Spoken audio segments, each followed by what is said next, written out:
these many years. Bill Bennett, you're a student of history. You're watching this along with all of us here at CNN. Your thoughts upon watching this, the peaceful transfer of power?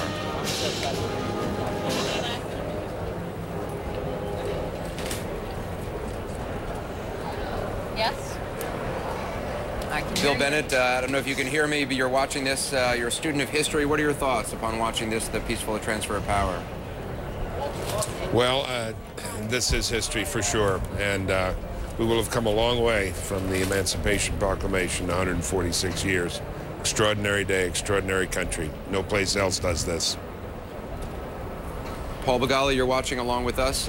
Your thoughts? Well, yeah, Anderson, picking up on what Bill said, just a few dozen yards from where the president-elect will take the oath of office, there was a pen in which human beings were kept as slaves as they built that Capitol building. And it's been said by everybody, but it just, I guess one more person's got to repeat it. It is our secular version of a miracle that this country has come this far and that this man has achieved so much. David Gergen, this building, which was in part built by slaves, the White House, which was in part built by slaves. As John King has reminded us over the last few days, both buildings built on the backs of slaves. And yet I think also overhanging this, Anderson, and very much alive in Barack Obama's mind, is not just the past, but the crisis of the present. And it's that to which he's, I think, going to address himself most forthrightly today, recalling the sacrifices of the past, what people have endured in the past, as a way to fortify us, to give us strength for the journey ahead. And there the Vice President Dick Cheney is being wheeled in. As we told you, he had an accident. He was moving some boxes in his new home outside of Washington, D.C. in McLean, Virginia, and he apparently twisted his back a bit. Doctors recommending he stay off his feet for a little while, and as a result, he's in a wheelchair, and they're going to wheel him out for the ceremony itself. Let's listen to this.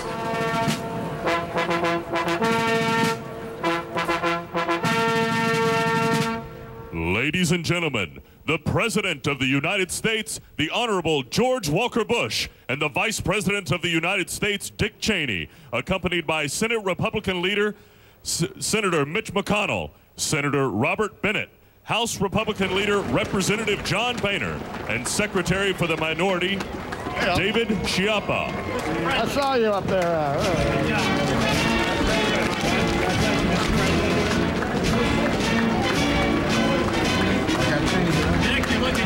All right, gentlemen. Vice President, keep up the good work.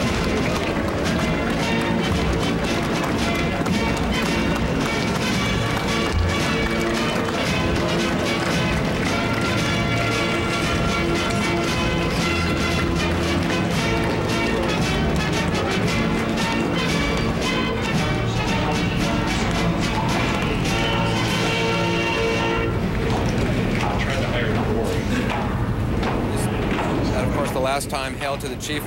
That's the last time Hail to the Chief will be played for President Bush. We're told that Mrs. Obama has the Lincoln Bible in her hands. The Bible was originally purchased by the clerk of the Supreme Court, William Thomas Carroll, used for Abraham Lincoln's swearing in March 4th, 1861. It's bound in burgundy velvet with gold-washed white metal rim around the three edges outside of both covers. The edges are gilded heavily.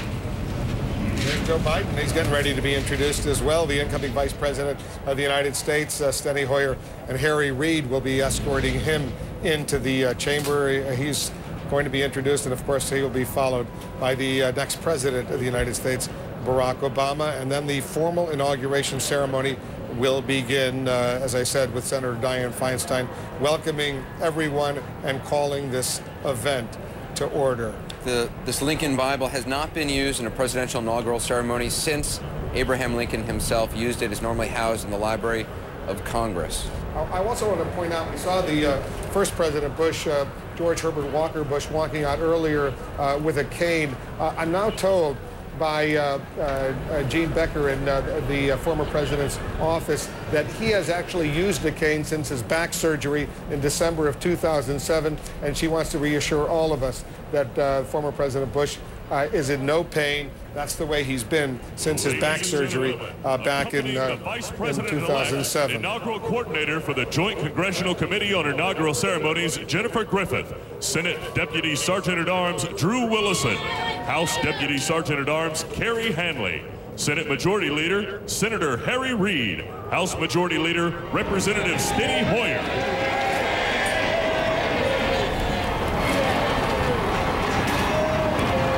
So there we see Barack Obama. He's getting ready to become President of the United States. He's not smiling all that much right now. There must be a huge air of anticipation.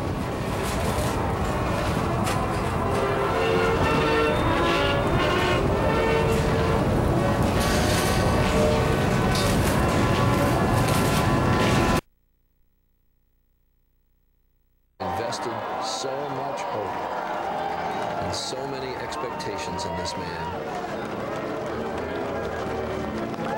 A sea of humanity that he will see as he looks out from the inaugural platform.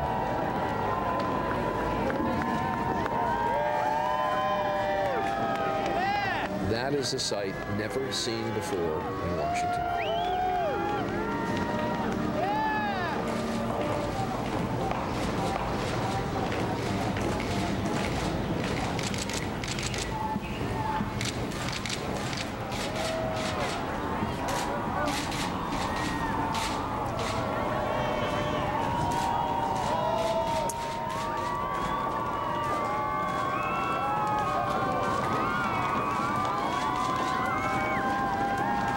It is worth pointing out 2 women and an African American. I was just thinking, making their way. 100 years ago, that picture wouldn't be possible.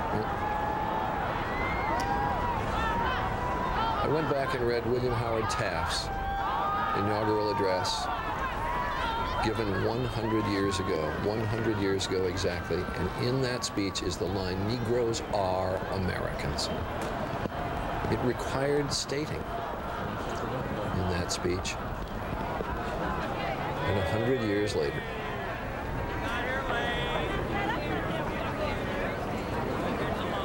One historian said there is one predominant question in this last 2-year campaign. Where did Barack Obama's confidence come from? How deep is it? He gives a bit of an answer in his own memoir, In Dreams of My Father. He attributes it to the father he really never knew.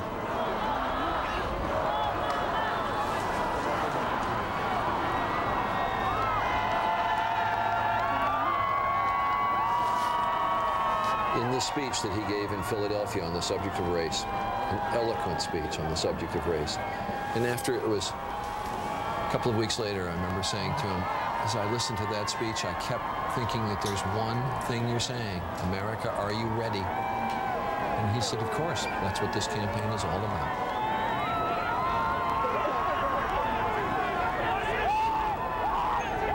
And Charlie, in that speech, that was probably the moment that won him the nomination. Accompanying the President-elect, Staff Director for the Joint Congressional Committee on Inaugural Ceremonies, Howard Gantman, the Senate Sergeant-at-Arms, Terrence W. Gaynor, and so many of the themes in that speech were in his books, in the books of Dreams of My Father and Audacity of Hope.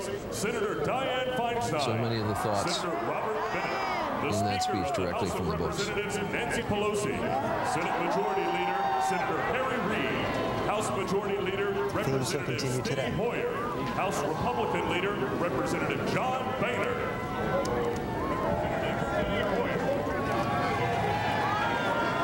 Harry Reid, the Majority Leader of the Senate, Nancy Pelosi, the Speaker of the House. I decided to come back.